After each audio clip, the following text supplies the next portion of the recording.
Cerita Silat Online Channel mempersembahkan serial Pendekar Raja Wali Sakti, episode Permainan di Ujung Maut, bagian 1. Seekor kuda hitam pekat berpacu cepat membelah jalan berdebu. Penunggangnya seorang pemuda berwajah cukup tampan mengenakan baju biru dari sutra halus bersulamkan benang emas. Dari pakaian yang berdebu dan keringat bercucuran deras, bisa diduga kalau penunggang kuda itu habis melakukan perjalanan jauh. Kuda hitam itu terus berpacu cepat menerjang daun-daun kering dan menyepak debu-debu hingga mengepul ke udara. Huo! Tiba-tiba pemuda itu menarik tali kekang kuda hitamnya, membuat tunggangannya itu meringkik keras, langsung berhenti sambil mengangkat kaki depannya tinggi-tinggi. Bergegas dia melompat turun. Gerakannya indah dan ringan sekali. Ditepuk-tepuk leher kudanya agar kuda hitam itu menjadi tenang. Sepasang bola matanya menyorot tajam, merayapi 4 orang laki-laki berseragam prajurit yang berdiri menghadang di tengah-tengah jalan. Mereka semua memegang tombak panjang. "Beritahu Gusti Prabu Jayengrana. Aku, Natapraja datang," ujar pemuda penunggang kuda hitam itu. Lantang suaranya. "Maaf, Kisanak. Gusti Prabu sedang bersemadi, tidak boleh diganggu," sahut salah seorang prajurit yang berdiri paling pinggir kanan. "Kurang ajar.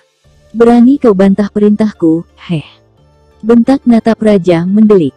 4 orang prajurit itu saling berpandangan. Mereka tidak kenal pemuda tampan yang datang menunggang kuda hitam itu. Apalagi tugas mereka adalah menjaga junjungannya agar tenang bersemadi di dalam puri. Tiba-tiba salah seorang prajurit bersiul nyaring.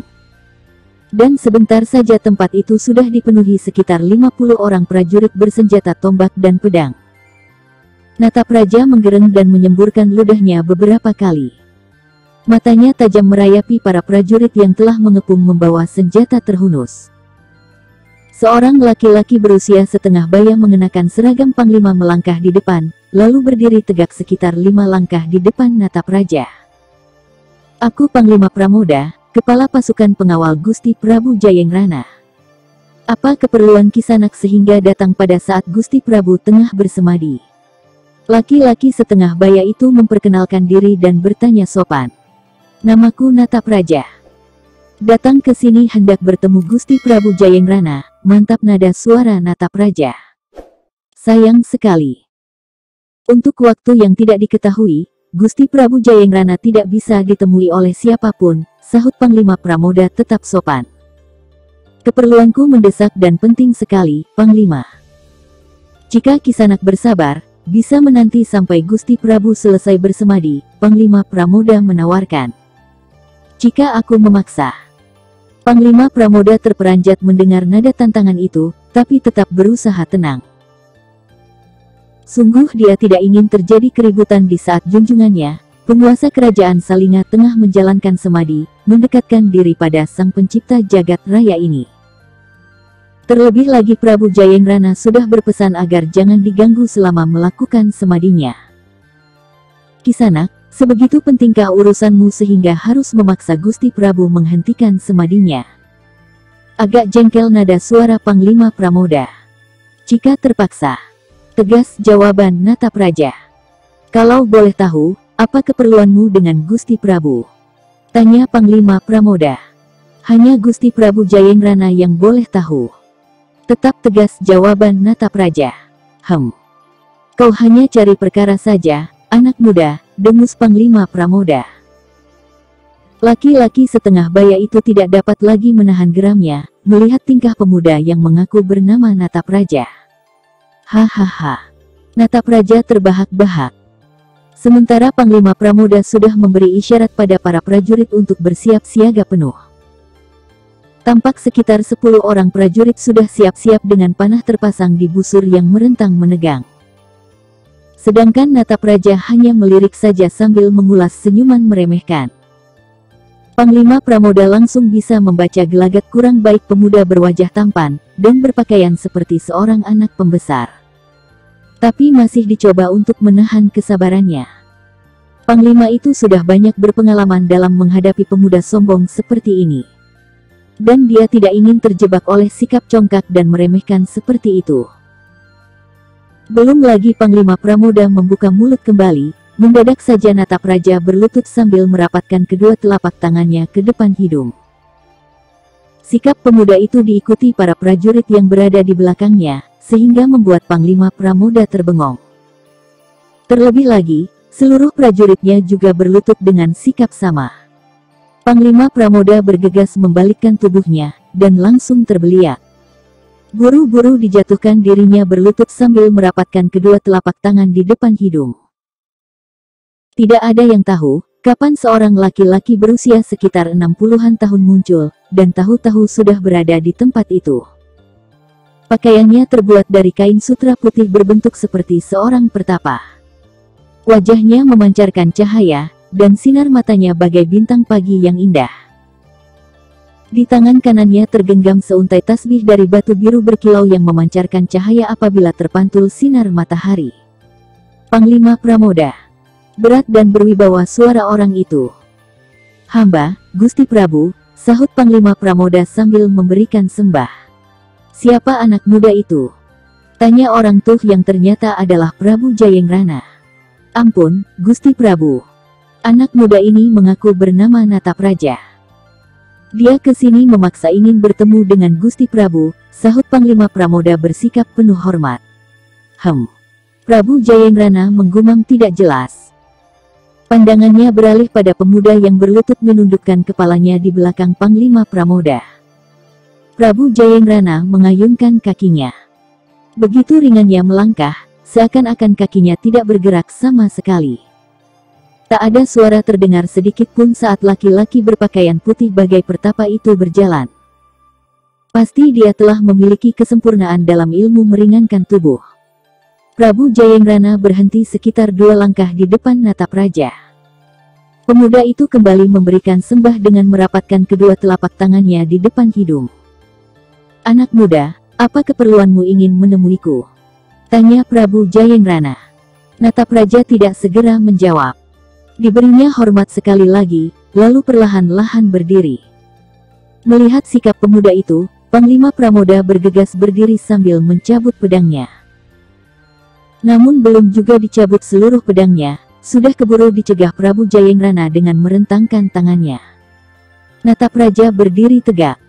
Ditatapnya dalam-dalam, bola mata laki-laki bagai pertapa itu. "Maaf, Gusti Prabu. Hamba datang untuk membunuhmu," kata Natap Raja tegas. Dan sebelum ada yang menyadari ucapan Natap Raja, tiba-tiba saja pemuda itu mengibaskan tangan kanannya. Begitu cepat gerakannya, sehingga Prabu Jayengrana sendiri tidak sempat menyadari akan hal itu. Mendadak sebilah pisau bergagang kepala ular sudah tertancap di dada Raja Salinga itu. "Kia!" Natap Raja bergegas melompat ke punggung kudanya. Secepat kilat kuda hitam itu berlari melewati beberapa orang prajurit yang hanya terperangah menyaksikan kejadian yang begitu cepat dan tidak terduga sama sekali. "Kejar dia! Cepat!" teriak Panglima Pramoda begitu tersadar dari keterkejutannya. Seketika para prajurit yang masih terpana, langsung bergerak mengejar Natap Raja. Sedangkan Panglima Pramoda bergegas menghampiri Prabu Jayengrana yang masih berdiri tegak walaupun sebilah pisau tertancap di dadanya. "Gusti!" tercekat suara Panglima Pramoda. "Biarkan, jangan dicabut," sergah Prabu Jayengrana ketika Panglima Pramoda hendak mencabut pisau di dadanya. Panglima Pramoda hanya bisa memandangi disertai roman wajah yang tidak menentu. Sedangkan Prabu Jayengrana membalikkan tubuhnya, lalu berjalan ringan menuju kembali dalam puri tempatnya bersemadi. Panglima Pramoda mengikuti. Masih ada 20 prajurit di sekitar tempat itu. Sedangkan lainnya sudah tidak terlihat lagi karena mengejar Natap Raja. Prabu Jayengrana melangkah perlahan memasuki puri. Sebuah bangunan yang tidak begitu besar dari tumpukan batu berukir berwarna hitam pekat. Laki-laki berusia 60 tahun itu duduk bersila di sebuah batu pipih berwarna putih berkilat. Sementara Panglima Pramoda segera mengambil tempat di depannya, seraya duduk bersila dan memberi hormat. Panglima itu agak heran juga. Ternyata, walaupun dadanya tertancap pisau, Prabu Jayengrana masih bertahan. Bahkan tidak setetes pun darah keluar dari dadanya. "Gusti, Apakah Gusti Prabu? Terputus suara Panglima Pramoda. Aku tidak apa-apa, Paman Panglima, ujar Prabu Jayengrana dengan bibir mengulas senyum. Kembalilah ke istana. Katakan saja semua yang terjadi di sini tadi. Aku menunggu seluruh pembesar kerajaan untuk berkumpul di sini, kata Prabu Jayengrana. Suaranya masih bernada penuh wibawa. Gusti. Panglima Pramoda mengangkat kepalanya. Hatinya tak tega meninggalkan junjungannya dalam keadaan seperti ini. Berangkatlah, Paman Panglima, lembut, namun terdengar tegas suara Prabu Jayengrana. Panglima Pramoda terpekur sesaat, kemudian bangkit berdiri dan memberi hormat. Bergegas kakinya melangkah keluar diiringi pandangan mata Prabu Jayengrana. Panglima Pramoda hanya membawa 5 orang prajurit, sedangkan sisanya diperintahkan untuk berjaga-jaga tidak jauh di sekitar Puri. Dengan menunggang kuda, Panglima Pramoda dan 5 prajuritnya bergegas pergi menuju ke Istana Salinga. Seluruh rakyat dari pelosok yang masih dalam wilayah kerajaan Salinga menjadi berkabung.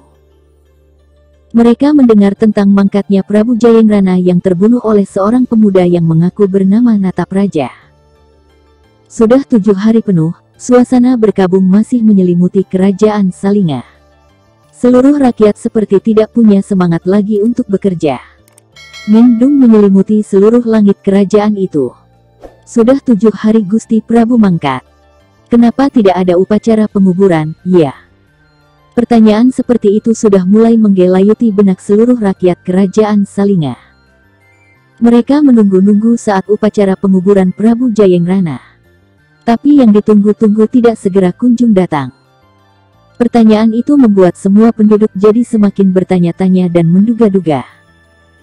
Bahkan mulai tersebar kabar angin yang tidak bisa dicari kebenarannya. Berbagai macam dugaan timbul, dan berbagai macam pembicaraan simpang siur terlontar.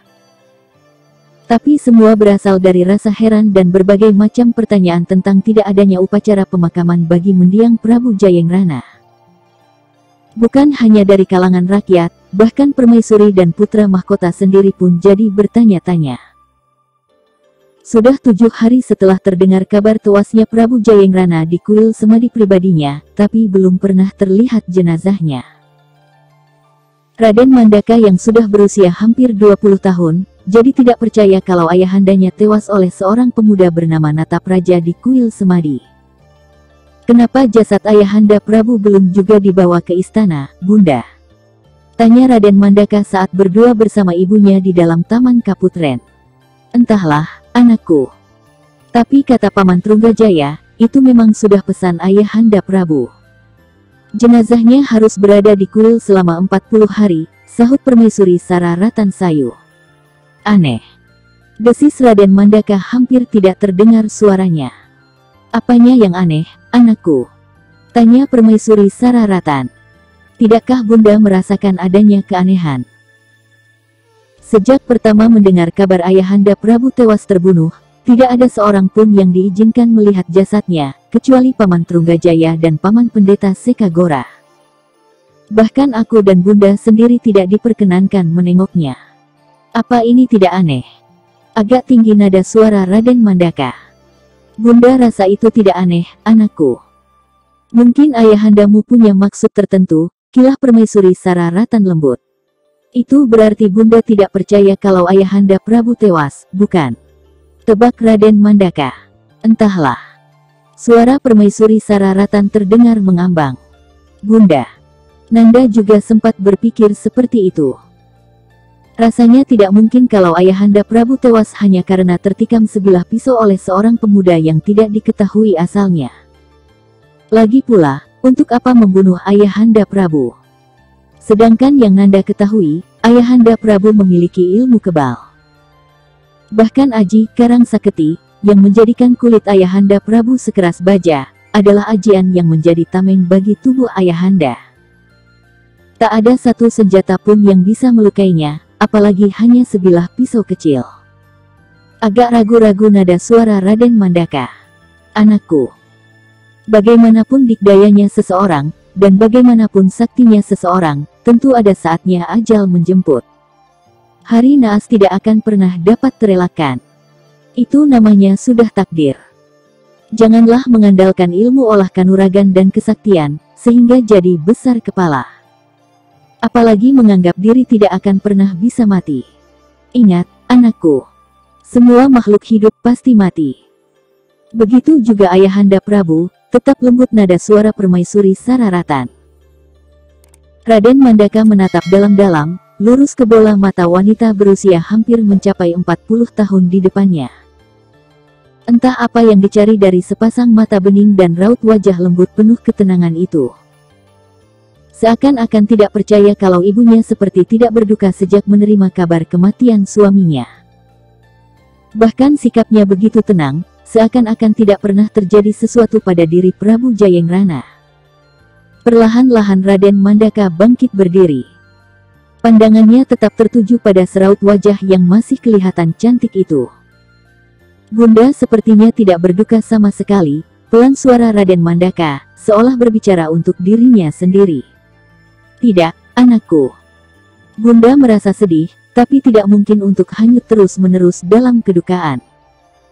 Masih banyak yang harus Bunda kerjakan selama Gusti Prabu tidak ada.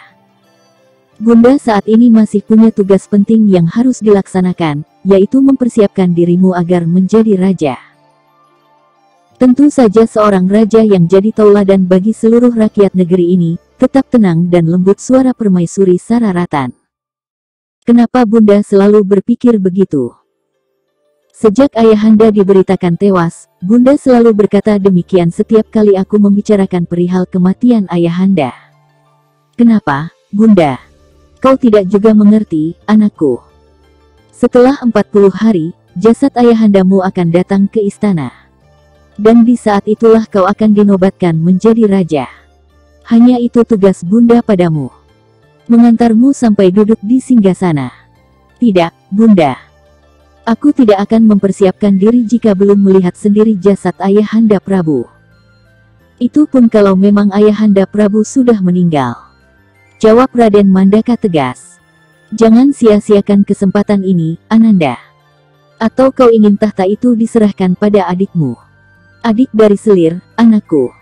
Bukan itu maksudku, Bunda. Yang kuinginkan hanyalah menduduki tahta sesuai adat dan peraturan yang berlaku.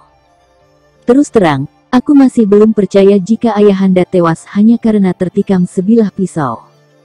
Harus kuselidiki, Bunda. Harus. Tegas nada suara Raden Mandaka. Mandaka.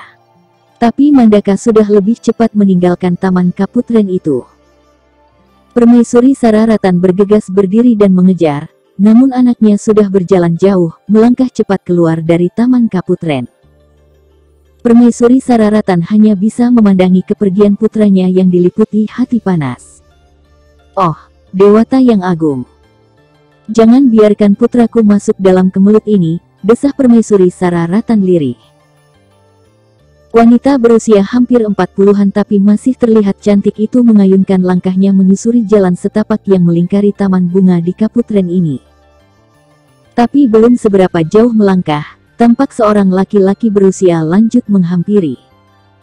Jalannya dibantu sebatang tongkat berwarna hitam kemerahan. Laki-laki berusia lanjut yang mengenakan baju berbentuk jubah warna kuning gading itu membungkuk memberi hormat. Kepalanya yang gundul tampak berkilat di jilat cahaya matahari senja. Ada apa, Paman Pendeta Sekagora? Tanya Permaisuri Sararatan. Ampun, Gusti Permaisuri. Apakah Gusti Permaisuri mengizinkan Ananda Raden Mandaka pergi ke kuil? Terdengar sopan nada suara Pendeta Sekagora. Ke kuil. Permaisuri Sararatan nampak terkejut. Benar, Gusti Permaisuri. Ananda Raden Mandaka bahkan membawa para prajurit setia dan 10 orang jawara yang sudah disumpah untuk selalu setia padanya. Tidak. Aku tidak pernah mengizinkannya untuk pergi ke sana. Sentak Permaisuri Sararatan tegas. Kalau begitu, apa yang harus hamba lakukan, Gusti Permaisuri? Tanya Pendeta Sekagora. Cegah sebelum terlambat. Baik, Gusti Permaisuri. Bersambung ke Permainan di Ujung Maut 2. Masih bersama Cerita Silat Online Channel. Jangan lupa like and subscribe, terima kasih.